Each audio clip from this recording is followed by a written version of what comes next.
Yang para sesepuh, tokoh agama, tokoh masyarakat yang tiang cintai dan yang tiang hormati, sampailah pengajian kita pada malam ini masalah rukun wudu. Pada minggu yang lalu adalah kapan wajibnya wudu dan yang membatalkan wudu. Apa saja yang membatalkan wudu? Ada 4 kemarin.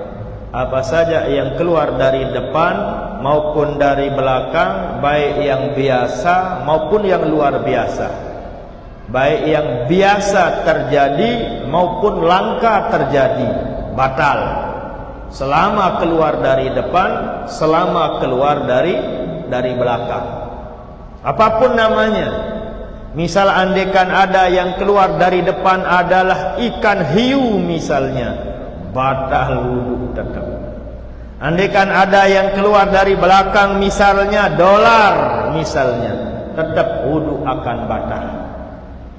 Sehingga Pak Tuan Haji Misri bertanya, ngombe Pak Tuan Guru lamun sak sogol lekan julu bulu katanya. Lamun bulu jantik sogol lekan julu, tumbuh dia. Andaikan misalnya ada memang bulu keluar dari dalam, batal. Tapi kalau bulu rambut tumbuh dari dalam, tidak batal. Makanya Rasul sallallahu alaihi wasallam mengingatkan khamsun minal fitrah. Ada 5 yang harus selalu kita bersihkan, selalu kita potong, selalu kita cukur. Di antaranya adalah qasus syawarib, kumis selalu dibersihkan. 1. Wa qalmul azfari, kuku selalu dipotong, kuku nike, jangan dibiarkan kuku. Kalau kuku baik tangan maupun kaki kita panjangkan, berarti meninggalkan sunnah Rasul sallallahu alaihi wasallam. Demikian juga kumisnya dia biarkan kayak kepiting, berarti orang nike meninggalkan sunnah Rasul sallallahu alaihi wasallam. Dan yang ketiga adalah wanatful ibti, ketiak pun dia perintahkan oleh Rasul untuk selalu kita bersihkan dengan mencabut bulu-bulu ketiak. Yang keempat adalah wal khitan, khitan bagi yang laki-laki dipotong dia kayak kuku. Barulah yang kelima wa khalqul anati, membersihkan kemaluan. Mungkin istilah sasaknya kita bersihkan senet bawah. Itu perintah Rasul sallallahu alaihi wasallam, Bapak Ibu. Tidak boleh kita abaikan. Sehingga ada cerita dulu diceritakan oleh guru-guru kita. Ada sopir dam. Ada anak masih kelas 3, kelas 4 SD. Pulang sekolah kelaparan. Darak tersadik kepen isi inaan. Paling disadik 2000, kelaparan dia. Apa yang terjadi? Pulang sekolah, tatkala pulang sekolah, taek nele lolon pauk, mencuri mangga tetangganya. Taek nele pauk, pulanglah yang punya dam, kendaita. Akhirnya yang punya sopir dam, yang punya mangga menyuruh dia turun anak ni mah tebing mangan sinam. Ngomeh dia, marah sopir dam. Tapi marahnya sopir dam, anak yang mencuri mangga nike dia berikan 50.000. Ini luar biasa. Darmawannya, pemurahnya sopir dam. Pau ente paling sadik nek malik 50.000. Kan jarang kita dengar seperti ini. Justru mungkin sebagian orang dia lapor ke Pak Polisi, dia lapor ke Kamtibmas, dia polisikan orang. Tapi sopir dam ni luar biasa. Anak yang mencuri mangganya dia berikan 50.000. Pulanglah anak ni dengan senang riang gembira, berceritalah kepada inaknya, no inak tersadik kepeng 50.000. Saya sadik menurut sopir dam. Wah kembebung tersadik, wah kemele taek, wah ketaek bau pau. Lah inak ni punya rencana. Oh lamun ngano aku jemaah. Lamun aku ja 100 kita sadik wah. Ante doang sak becik 50 sadik ni. Apalagi aku 100 sadik ni jemaah. Lalu ni nak taek endah bau-bau malik. Sebaliknya yang terjadi, kendaitan isi EP nedam disuruh turun, tidak diberi 50.000, lagu tersadik 10.000. Keantek sadik 10.000, beli silet tu katanya. Disuruh beli silet isi sopir dam. Nah makanya Rasul sallallahu alaihi wasallam menganjurkan agar yang 5 selalu kita bersihkan. Nah nikah yang pertama yang membatalkan wudu apa saja yang keluar dari depan maupun belakang, yang biasa maupun yang jarang terjadi. Yang kedua yang membatalkan wudu adalah zawalul akli, hilangnya akal dengan tidur seperti yang sudah kita jelaskan pada minggu yang lalu. Dan yang ketiga yang membatalkan wudu adalah lamsul mar'ati, yaitu menyentuh, bersentuhan kulit antara laki-laki dan perempuan yang bukan mahram dan tidak ada lapisnya. Yang terakhir yang keempat, wa massu farjin basharin bi batnikab, menyentuh kemaluan menggunakan telapak kaki, telapak tangan. Batal. Sudah kita bahas panjang lebar pada minggu yang lalu. Sekarang sampailah kita kepada rukun wudu. Qalal musannifu rahimahullah, furuduhun niyatu wa ghasil wajhaka wa ghaslukal yadaini ma'mir faqika wa masu ba'dir ra'si summa ghasil wa'um rijlaika ma'ka'baika wa tartibu sum. Ada 6 rukun wudu sudah ma'ruf. Pertama adalah an-niyatu, niat. Rukun wudu yang pertama niat. Niat ini perintah dari Nabi, bukan perintah dari Allah Subhanahu wa taala. Innamal a'malu binniyati wa innamal likulli imri'in ma nawa. Segala amal perbuatan yang kita lakukan di dunia sah tidaknya tergantung niat. Membasuh muka niatnya tidak wudu, tidak sah wudunya. Berdiri pada waktu solat tapi tidak berniat solat, tidak sah solatnya. Dari pagi sampai maghrib tidak makan, tidak minum, tapi dia tidak berniat puasa, tidak sah puasanya. Makanya rukun wudu yang pertama maupun ibadah-ibadah yang lain harus kita awali dengan niat. Bahasa tarekatnya, bahasa tasawufnya, segala yang dilakukan oleh ibadan, oleh jasad, oleh raga kita tidak akan pernah bernilai ibadah di sisi Allah kalau kita tidak awali dengan batinnya, dengan rohani, dengan niat. Jasad pelunggung saat ini duduk di masjid baru bernilai ibadah jika kita awali dengan rohani, dengan batiniah, dengan niat untuk iktikaf, niat untuk mengaji, niat untuk mendengarkan firman Allah, niat untuk mendengarkan sabda Rasul sallallahu alaihi wasallam, maupun niat mendengarkan kata fatwa para ulama-ulama yang merupakan warasatul anbiya. Jika niat pelunggung saat ini duduk di masjid, tempat paling mulia, tempat paling istimewa, ingin mendengarkan firman Allah seperti yang saya sampaikan tadi, itulah yang bernilai ibadah. Afdalu min ibadati sittina sanah, sabda Nabi. Lebih afdal dari ibadah sunnah 60 tahun. Kalau pelunggung berniat. Sering kita lalai dalam masalah niat. Terkadang sebagian tiang pelunggung berniat tatkala wudu, tatkala solat, tatkala berpuasa, yang lainnya kita lalai. Duduk di pabrik, berniatlah untuk mencari rezeki yang halal. Ada dimanapun pelungguh, di pasar, di jalanan, di kebun, di manapun sila, di atas mobil, menjadi sopir angkot misalnya. Kalau pelungguh awali dengan niat yang baik, duduknya pelungguh menika bernilai ibadah di sisi Allah Subhanahu wa ta'ala. Pelungguh duduk di pasar, ibu-ibu lekan jam 6 pagi sampai jam 12. Kalau niat pelungguh baik, ingin mencari yang halal, 6 jam nika bernilai ibadah di sisi Allah.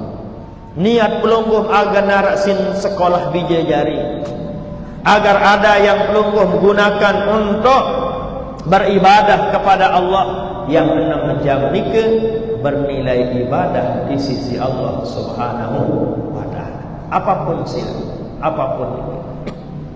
Lebih-lebih misalnya, Masya Allah, kalau yang menjadi pilot, sopir pesawat, berapa jam di pesawat? Bisa-bisa 10 jam, tergantung jarak tempuhnya. Dari Jakarta ke Jeddah 10 jam, 9 jam. Berarti yang 9 jam ini kalau niatnya baik, membantu jamaah haji, membantu jamaah umrah, niatnya agar orang beriman bisa sempurna Islamnya, imannya, agar bisa gawe perintah Allah, perintah Rasul sallallahu alaihi wasallam, yang 9-10 jam bernilai ibadah di sisi Allah Subhanahu wa ta'ala. Pelungguh tidur dari jam 10, bangun jam 5, berarti pira jam nika? 7 jam. 7 jam nika bernilai ibadah jika tidurnya pelungguh awali dengan niat yang baik. Nindo, rehat, saya tidur agar besok pagi sehat, saya mencari rezeki. 7 jam bernilai ibadah di sisi Allah Subhanahu wa ta'ala. Itulah makanya dalam ilmu tasawuf atau ilmu tarekat selalu kita diajarkan oleh Imam Al-Ghazali rahimahullahu ta'ala, alaika bimuraqabati qalbika. Selalu awali, kata Imam Ghazali, dari latifatul qalbi. Apapun yang kita lakukan, perbuatan dunia, lebih-lebih yang menyangkut akhirat, awali dia dengan latifatul qalbi. Itu bahasa tasawufnya, itu bahasa tarekatnya, bahasa syariatnya, bahasa fikihnya, awali dengan niat. Marani kenggih. Makanya sudah beberapa kali yang sampaikan bahwa apapun yang dilakukan oleh jasmani baru bernilai ibadah jika kita awali dengan rohani. Agar pelungguh jangan yang namanya ibadah, jangan pelungguh anggap yang namanya ibadah hanya ruku sujud. Agar pelungguh jangan anggap yang namanya ibadah hanya duduk di masjid. Agar pelungguh jangan salah paham, salah pengertian, yang pelungguh anggap ibadah hanyalah pegang tasbih, pegang tambah juga ibadah, pegang pose sampan juga ibadah, pegang setir juga ibadah, pegang sigon juga ibadah. Semua akan bernilai ibadah Bapak Ibu jika kita awali dengan latifatul qalbi. Alaika bimuraqabati qalbika. Kata siapa nikah? Nasihatnya Imam Al-Ghazali rahimahullahu ta'ala dalam kitab beliau Bidayatul Hidayah namanya. Apapun yang kita lakukan, yang dilakukan oleh jasmani, awali dengan latifatul qalbi alias niat menurut bahasa Jawa sini. Okay? Demikian halnya dalam wudu pun adalah niat. Rukun wudu yang pertama adalah niat. niat itu berada di hati. Niat nikah berada di latifatul qalbi. Di manakah tempat hati? Hati berada di bawah susu yang kiri, ukuran 2 jari. Itulah tempatnya hati. Susu yang kiri, bawah susu yang kiri, ukuran 2 jari. Di sini, inilah namanya latifatul qalbi. Di sinilah tempatnya namanya niat. Di sinilah tempatnya yang namanya ikhlas. Di sinilah tempatnya yang namanya takwa. Sampai Rasul sallallahu alaihi wasallam mengingatkan 3 kali, at-taqwa hahuna, at-taqwa hahuna, at-taqwa hahuna. Yang namanya iman, takwa berada di sini. Itulah yang kita kenal dengan hati. Itulah yang dalam ilmu tasawufnya namanya latifatul qalbi namanya. Latifah artinya halus. Karena halusnya tidak kelihatan, makanya istilah orang Sasak mengatakan awak halus. Awak halus, atau yang sering didengar sab'atu latifah, sab'atu lataif, 7 latifah, atau 7 awak halus, atau 7 anggota batin. Itulah 7 latifah. Latifah artinya yang sangat halus, tutu isi halus. Karena halusnya tidak kelihatan. Kayak angin ada tapi angin tidak kelihatan. Latifah namanya. Latifah anggota tiang pelunggung yang halus, yang namanya qalbi atau hati. Yang hati itu merupakan mahallu nazarillah. Itulah yang dinilai oleh Allah. Tempat pandangan, tempat penilaian Allah, hati. Bukan hanya jasmani. Innallaha la yanzuru ila ajsamikum wala ila suwarikum walakin yanzuru ila qulubikum wa amalikum. Allah tidak mengutamakan penilaiannya kepada body maupun rupa. Tidak semata-mata Allah hanya menilai body atau rupa, tapi yang Allah utamakan adalah qulubikum wa a'malikum, hati dan perbuatanmu. Jangan salah diterima, jangan salah cara diartikan. Allah tidak melihat rupa, Allah tidak melihat body, tapi yang Allah lihat adalah hati. Pokon solah atin, dakan di solah pegawai. Salah membaca hadis, salah memahami al-hadis. Ya memang bahwa begitulah artinya secara teksnya, secara terjemahnya seperti nikah, tapi maknanya adalah bahwa Allah tidak mengutamakan penilaiannya hanya kepada body dan rupa. Akan tetapi yang Allah lebih utamakan hati dan perbuatan. Kalau kita artikan Allah tidak melihat, tidak mengutamakan yang namanya pakaian, besengkaro besila. Karena dalam Al-Quran dijelaskan Bapak Ibu. Misalnya Al-Quran, khuzu zinatakum inda kulli masjid. Hendaklah kalian ambil, gunakan perhiasan, pakaian yang paling mahal tatkala hadir di masjid. Ini perintah Allah dalam Al-Quran. Allah memerintahkan tatkala kita datang ke masjid, kita gunakan zinah, perhiasan. Apa sabedoe tersilap? Andaikan pelonggong punya sejadah, bawa sejadahnya. Andaikan pelonggong punya kopiah, bawa kopiahnya.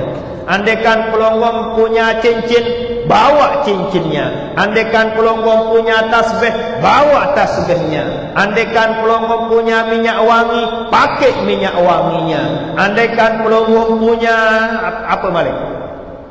Celana dalam, kadu celana dalam. Apa yang pelungguh miliki, semakin lengkap pelungguh datang ke masjid, maka nilainya semakin mulia di sisi Allah Subhanahu wa ta'ala. Ini contohnya. Jadi pelih, kurang pas kalau kita artikan Allah tidak melihat pakaian. Sementara di Al-Quran dijelaskan, khuzu zinatakum inda kulli masjid. Dijelaskan juga di dalam hadis bahwa ma ru'iya Rasulullah sallallahu alaihi wasallam illa indal umrati. Nabi tidak pernah dilihat kepalanya kecuali hanya pada waktu haji dan waktu umrah. Berarti Nabi selalu menggunakan kopiah. Nabi selalu menggunakan imamah. Kan seperti ini ke? Demikian juga cerita para sahabat-sahabat radhiyallahu taala anhum ajma'in. Nabi menggunakan sal seperti ini. Nabi menggunakan jubah, pakaian yang putih, pakaian yang hijau. Berarti hadis yang tadi punya kaitan dengan hadis-hadis yang lain. Itulah akibatnya kalau hadis kita baca hanya diterjemah lalu kita sampaikan, itulah pemahamannya. Pokon solah hati, dakak dia solah pakaian, tidak seperti ini ke maknanya. Makanya tiang tidak heran, ada salah satu paham, ada salah satu ajaran yang kami yang tiang sudah jumpai. Pokon solah atin, itulah landasannya hadis yang tadi. Makanya tak mandi dia tidak mandi kayak bembek sudah silap. Mandi tidak mandi, berjumat tidak berjumat, 5 waktu dia tinggalkan, puasa dia tinggalkan, bulan puasa. Berarti yang puasa bulan, bukan kita katanya. Sampai kada hajat pun dia besok ibu-ibu. Menek dia besok, kada hajat dia besok, karena keyakinannya pokok bersih hati. Karena yang lihat Allah hati, pokok solah hati. Itu pemahaman saya Bapak Ibu. Nauzubillah. Inilah akibatnya tidak mengamalkan hadis Rasul sallallahu alaihi wasallam, inna hadzal ilma dinun panzuru amman ta'khuzuna dinakum. Bahasa sederhananya, pandai-pandailah memilih guru, pandai-pandailah membaca buku. Jangan buku sembarang dibaca, jangan sembarang juga tempat berguru. Itulah akibatnya. Salah memahami hadis, salah memahami Al-Quran, salah memaknai apa yang dari Nabi sallallahu alaihi wasallam maupun yang ada di Al-Quran. Yang lebih banyak pokoknya contohnya niki, banyak terjadi di Lombok. Ada lagi namanya nikah makrifat tanpa wali, tanpa saksi. Ini kan ribet Bapak Ibu. Nggih? Nikah makrifat unin parah. Bekena nikah makrifat itu sudah mele-mele ni ya wasilah. Tidak ada walinya, tidak ada saksinya, pemerari diri. Baru ilmumu sempurna sampai ke makam hakikat makrifat, harus saya masukkan lembu katanya. Nauzubillah, arak doa. Saran jari murid enggih doa, enggih. Tapi andang-andangnya 1,5 juta, sugul kepeng manik. Ada juga pernah tiang jumpai, dia tunaikan haji di mana? Bukan diajak ke Ka'bah, bukan diajak ke Mekah Madinah. Beton tetenak tawaf dalam mahli, di dalam rumahnya. Berapa pendaftarannya? 2,5 juta. Yang namanya orang awam, tak pernah sekolah, buta huruf, kepengen sugul, ditipu lagi sila. Berbetan tetenak tawaf, bukan berdiri, ngumam, merangkak tetenak tawaf. La ilaha illallah. Allah 7 kali sempurna haji muat. Dibelikan sorban 2, kopiah 2, beton kebelian tu pekan lawan lombok. Apa unin tu wasiat isi gurun ini, sorban ini, kopiah ini tidak boleh engkau pakai selain di dalam rumah. Jangan dipakai ke masjid, nanti menjadi fitnah. Cocok, wajar, karena ton gawe haji dalam balik. Biar ton kadu kopiah kanca sorban 2,5 juta. Makanya Nabi sudah mengingatkan, panzuru amman ta'khuzuna dinakum. Pilih-pilihlah di mana tempatnya mengaji Al-Quran, hadis maupun kitab-kitab yang lainnya. Yang lebih parah lagi Bapak Ibu, pendaftaran haji 1,5 juta. Di mana diajak tawaf tengah bangkat. Percaya dia, heran dia. Ya orang awam masih 1,5 juta. Andai gratis ya silat. Wajar, uang juga habis. Pemikiran, pemahaman, keyakinan juga sesat. Nauzubillah. Rasul sallallahu alaihi wasallam dari jauh hari sudah mengingatkan tiang pelunggup sami, panzuru amman ta'khuzuna dinakum. Jemaah pengajian yang dirahmati Allah, kita lanjutkan.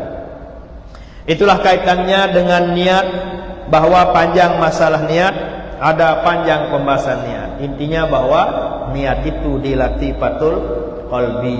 Latifatul qalbi nikalah awal mula dari semua perbuatan. Latifatul qalbi adalah terminal dari semua organ kita. Istilahnya Imam Ghazali bahwa Malikul Muluk wasairul a'dha ra'iyatuh. Hati adalah raja, anggota zahir adalah panakawan dan rakyat. Tangan akan memegang jika ada perintah dari hati. Lisan akan bicara jika ada instruksi dari sang hati.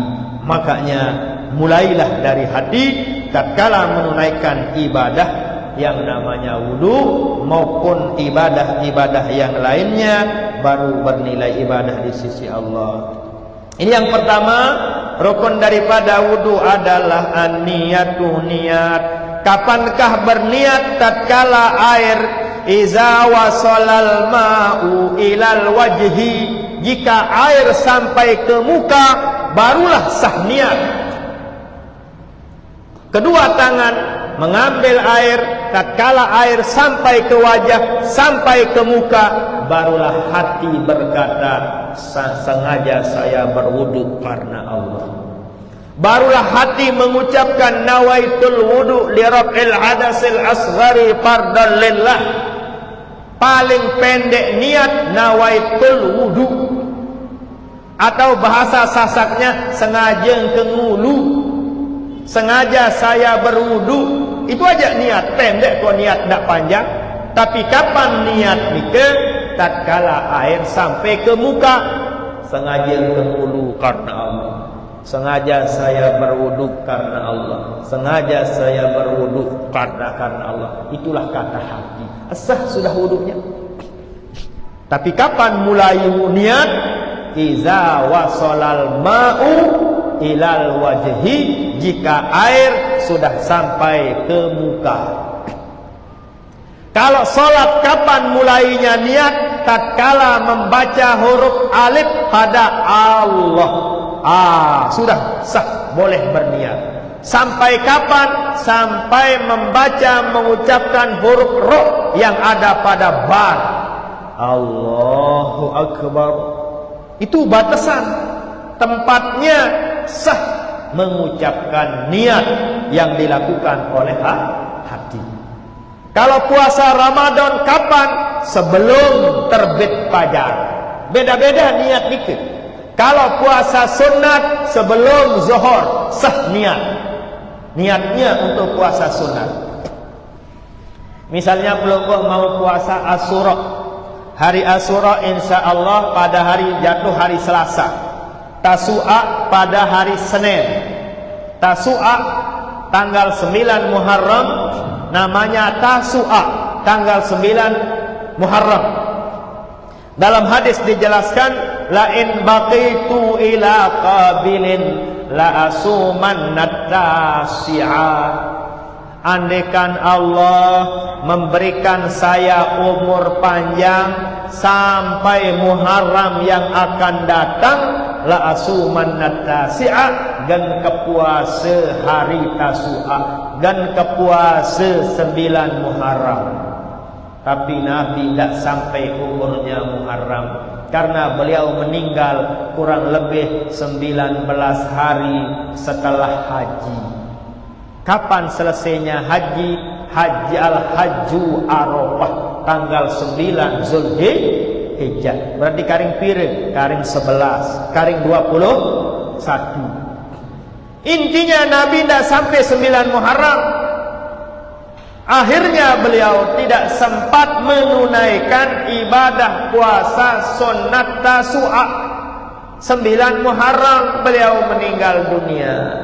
Rasul sallallahu alaihi wasallam. Ini namanya sunnah hamiyah namanya. Sunnah cita-cita. Ibadah yang Nabi inginkan lakukan tapi usia tidak kesampaian, namanya sunnah hamiyah. Sudah tiang jelaskan tahun yang lalu, mungkin lupa belum. Ada namanya sunnah kauliyah yang berbentuk ucapan. Pelunggung selesai solat baca apa? Allahumma antas salam wa minkas salam. Dari mana sahabat tahu? Dari ucapan Nabi. Namanya sunnah kauliyah.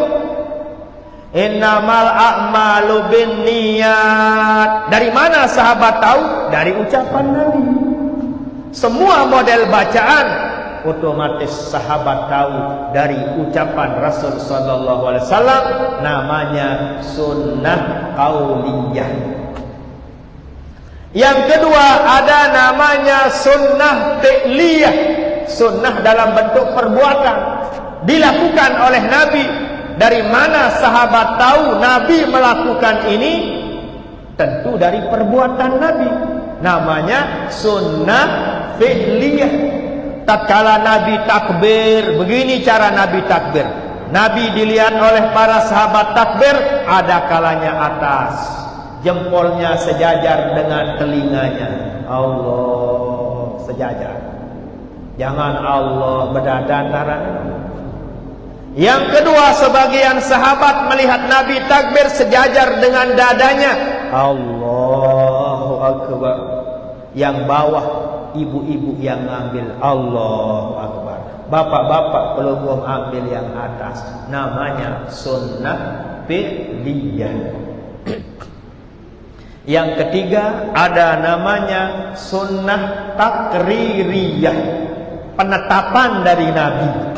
Nabi tidak pernah ucapkan, Nabi tidak pernah lakukan, tapi yang melakukannya sahabat. Nabi tidak menegurnya, Nabi membiarkannya. Namanya sunnah takririyah.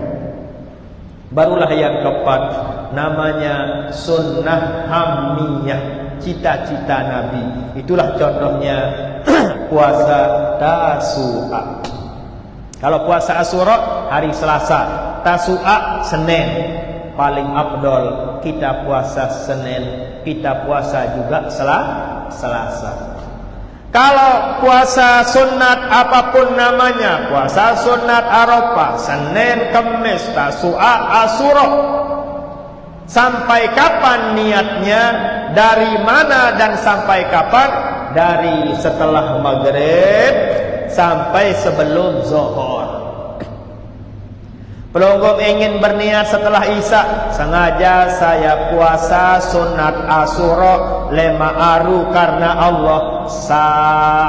Atau nanti pada waktu makan sahur, sengaja saya puasa sunat Tasu'a 5 hari karena Allah sah.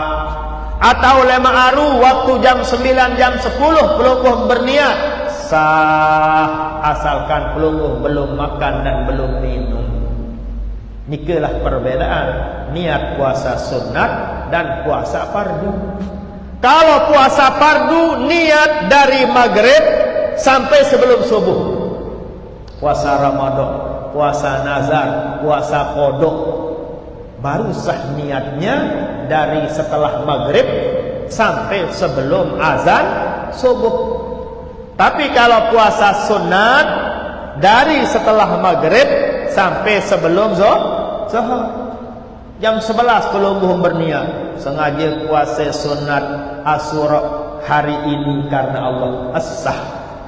Nabi syaratnya tidak pernah makan dan tidak pernah minum. Itulah niat Bapak Ibu. Demikian halnya dalam wudu, baru sah niat iza wasalal ma ilal wajhi, jika air sampai ke muka baru sah namanya niat. Wa ghasil wajhaka, yang kedua rukun wudu membasuh muka. Mana yang namanya muka? Dari mambatis sya'ri ilal lihyati, dari tempat tumbuhnya rambut sampai dagu. Kanan dari yang sini sampai ke ini, baru namanya muka. Yang ketiga wa ghaslukal yadaini ma'mirfaq kika, membasuh kedua tangan sampai atas siku. Itu rukun wudu yang ketiga. Niat basuh muka, membasuh kedua tangan sampai atas siku, itu wajib. Kalau pelungguh basuh sampai sini batal. Ibu-ibu makanya suruh belian lengannya. Nanti kalau tertarik tidak bisa, gimana pelungguh berwudu? Makanya wasi'u akmamakum. Sabda apa? Kata Imam Abu Hanifah rahimahullahu taala. Wa wasi'u akmamakum, lebarkan lengan tanganmu. Selanjutnya wa mashu ba'dir ra'si, rukun wudu yang keempat adalah mengusap sebagian kepala. Sehelai rambut pun sah. Sunatnya semua kepala, semua rambut agar basah, agar pelungguh usap dengan kedua tangan. Itu sunnahnya. Yang wajib sehelai rambut pun sah, yang namanya rukun wudu. Selanjutnya adalah rijlaika ma'ka'baika, yaitu membasuh kedua kaki sampai atas dua mata kaki. Yang terakhir adalah yang keenam wat-tartibu, tartib. Jadi yang 6 ini 1, 2 disebutkan dalam hadis, 4 disebutkan dalam Al-Quran. Pagasilu wujuhakum, muka, wa aidiakum, 2 tangan, Quran, wamsahu biru'usikum, Al-Quran, wa rijlaikum, kedua kaki. Innamal a'malu binniyat, niat dalam hadis. Tartib juga dalam hadis. Ibda'u bima bada Allah, mulai dari mana Allah mulai. Muka berurutan sampai ke kaki. Itulah rukun wudu Bapak Ibu yang sudah dijelaskan dalam Al-Quran maupun hadis Nabi besar kita Nabi Muhammad sallallahu alaihi wasallam. Niki ada pertanyaan. Di dalam salat setiap pergerakan ada doa yang dibaca. Lalu apakah di setiap kita berwudu apakah ada doanya? Itu yang menetapkan adalah Imam Al-Ghazali rahimahullah. Dalam setiap membasuh anggota wudu ada doa yang dianjurkan, tapi doanya dari Imam Ghazali rahimahullahu ta'ala. Ada hikmahnya. Membasuh muka, Allahumma bayyid wujuhana yauma taswaddu wujuh. Ya Allah, jadikanlah muka kami muka yang bersinar putih bersih, di mana pada satu hari nantinya semua mukanya masam, tidak ada nur dari mukanya. Imam Ghazali membuat doa tentu berdasarkan hadis Rasul sallallahu alaihi wasallam, arabtu ummati bi ghurrin muhajjalin min asari wudu'ihi. nanti umatku di hari kiamat, di akhirat, saya kenal dari nur yang dari mukanya namanya Ghur, dan nur yang dari kedua tangannya namanya Muhajjal. Makanya Imam Ghazali membuatkan doa, Allahumma bayyid wujuhana, dan seterusnya. Tatkala membasuh tangan kanan, Allahumma atini kitabi biyamini wala ta'tini kitabi bisimali. Ya Allah, jadikanlah saya nanti di akhirat termasuk orang yang menerima tulisan amal ibadahnya menggunakan kanan, jangan menggunakan kiri. Yang menerima dengan tangan kanan aman, itulah ashabul yamin. Yang menerima dengan tangan kiri, na'udzubillah, tidak selamat, itulah ashabus shimal. Sampai tatkala basuh kaki pun juga ada doanya, la tazilla qadami alas sirat. Ya Allah, jangan engkau jadikan kaki kami kaki yang tergelincir nanti di siratal mustaqim. Doa-doa ini dibuat oleh siapa? Oleh Hujjatul Islam Muhammad bin Muhammad Al-Ghazali At-Tusi. Beliau menghafal 300.000 hadis. Silakan pelugum amalkan bagi yang menghafal. Kalau tidak menghafal, sepinati, ya minimal paling kurang ada terlintas di dalam hati tatkala pelungguh membasuh mulut, memasukkan air ke mulut, terlintaslah dalam hati, mudah-mudahan saya nanti di akhir hayat bisa membaca la ilaha illallah. Mudahan nanti pertanyaan-pertanyaan mungkar dan nakir bisa saya jawab, ya Allah. Begitulah yang terlintas dalam hati tatkala wudu. Sudah juga tiang jelaskan pada bulan-bulan, tahun-tahun yang lalu. Tatkala memasukkan air ke dalam hidung, mudah-mudahan saya bisa mencium baunya surga. Tatkala membasuh muka, mudah-mudahan nanti saya diakui, ditandai oleh Rasul sallallahu alaihi wasallam sebagai umatnya. Tatkala membasuh tangan kanan seperti yang tadi. Tatkala membasuh kepala, mudah-mudahan kepala ini isinya bukan hanya kepeng, bukan hanya hal-hal yang tidak bermanfaat, tapi isi kepala adalah yang kita pikirkan adalah hal-hal yang bermanfaat untuk umat. Hilangkan dengki, iri di dalam pikiran kita. Barulah sampailah ke tangan seperti yang kami jelaskan tadi. Bolehkah di anggota wudu itu cukup dibasuh saja tanpa digosok, dan bagaimana kaifiatnya? Hukum menggosok adalah sunnah, bukan wajib, karena bukan rukun wudu. Selain rukun wudu yang 6 tadi, maka hukumnya sunnah. 3 kali sunnah, bukan wajib. Menggosok sunnah, tidak menggosok pun sah. Misalnya pelungguh dalam kerannya, ini tak pelungguh, atau pelungguh masuk nyeblung ke kolam, sah wudunya. Cuma sunat kita menggosoknya. Baik tangan juga demikian. Kepala seperti ini, ke telinga. Yang ini telinga agak unik cara di telinga. Jempol ke lubang telinga, putar ke relnya. Yang ini jempol dari bawah telinga ke atas. Terus yang 3 yang belum dipakai meratakan. Agak unik caranya di telinga. Yang lain ya sunnah. Di kaki pakai jari yang kecil niki, dari bawah membersihkan. Behai Pak merboti sitene. Makanya dimakruhkan juga israfil ma. Apa israfil ma? Berlebihan menggunakan air, baik waktu wudu maupun mandi dimakruhkan. Wa yukrahu makruhuhu fil ma'i haitsu asrafa walau minal bahril kabir igtarofa. Ada di sini syairnya. Dimakruhkan sekalipun di kolam, sekalipun di lautan, kalau berlebihan cara menggunakan air dimakruhkan. Insyaallah nanti kita lanjutkan. Alhamdulillah. Salatu wassalamu ala nabiyina Muhammad ibn Abdillah wa ala alihi wa sahbihi wa wala. Allahumma faqihna fid din waj'alna min ibadikas salihin waj'alna min ulama'ikal 'amilin wa awliyaikal muqarrabin indaka ya rabbal alamin. Rabbana taqabbal minna innaka antas samiul alim. Tub 'alaina innaka antat tawwabur rahim. Rabbana atina fid dunya hasanah wa fil akhirati hasanah wa qina adzabannar. Subhana rabbika rabbil izzati amma yasifun, salamun alal mursalin. Alhamdulillahi rabbil alamin. Sirrul Fatihah.